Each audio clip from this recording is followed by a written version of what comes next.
A little more than 12 hours of oxygen now remains for the crew on board the missing Titanic sub. Good evening and thank you for joining us. I am Wale Aliyu. Hopes grew after sonar detected multiple rounds of banging yesterday and this morning, but a search of the area has come up empty. The sub has been missing since Sunday, less than 2 hours after taking off for its mission. New at 5 o'clock, we are going to speak with a local researcher who has been on previous rescue missions. She'll explain what the efforts look like in a moment, but as ABC's Rena Roy shows us, crews remain focused on finding the 5 missing passengers. More help arriving in the frantic search for a missing submersible carrying 5 people that was on a journey to view the wreckage of the Titanic. This Canadian ship with advanced deep sonar now on scene where crews are scouring more than 10,000 miles of the ocean. The surface search is now approximately 2 times the size of Connecticut, and the subsurface search is up to 2.5 miles deep. We also have to factor in the ever-changing weather conditions, currents, and sea states that expand the search area every hour. The U.S. Coast Guard says underwater noises were detected Tuesday morning in the search area and again on Wednesday. The noises described as banging sounds. A team of experts now analyzing the data. With respect to the noises specifically, we don't know what they are. We're searching in the area where the noises were detected. Officials estimating oxygen will likely run out by Thursday at 7 a.m. Rescuers fighting the clock but holding on to hope. We will continue to work as hard and as quickly as possible in an effort to locate them. The OceanGate Expeditions vessel, called Titan, disappeared 900 miles east of Cape Cod Sunday morning. On board, British explorer and billionaire Hamish Harding, Pakistani businessman Shahzada Dawood, and his 19-year-old son Suleiman, world-renowned Titanic researcher and diver P.H. Narjuleh, and the CEO of OceanGate, Stockton Rush. Mike Reese has gone on 4 dives with the company, telling ABC that during every single one, the sub lost communications. It is always in the back of your head that this is dangerous and any small problem will turn into a major catastrophe. OceanGate has faced scrutiny over the sub's safety features.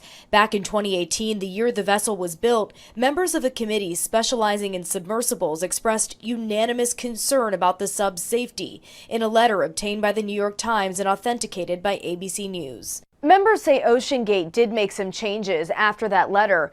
And when it comes to those noises, experts say it is important to remember that this search is focused around the wreckage of the Titanic, which could mean metal and debris from the ship could be causing those sounds. Rena Roy, ABC News, New York. Experts say the chances of survival for the 5-person crew trapped inside the sub is just 1%. We continue our team coverage with ABC 10 News reporter Sierra Encinas. She's live outside the Scripps Institute of Oceanography. Sierra, you spoke with a researcher who has been part of previous rescues, but not of this magnitude.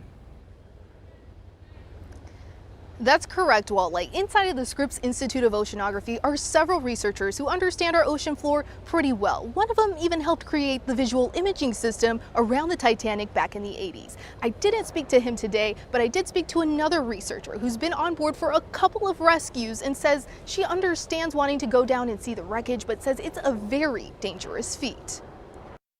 Search efforts are ongoing to find a submersible that went missing while traveling down to the wreckage of the Titanic. If you don't know exactly where that is, you could be looking for years and be, 50 feet away and not find it. So, yeah, it's definitely very, very small odds. But, miracles do happen. And I think we're all still hoping for that. So far, the only sign of hope is the banging that's been detected underwater Tuesday and Wednesday. Local seagoing scientist Melissa Miller has worked with Scripps Institute of Oceanography for over a decade.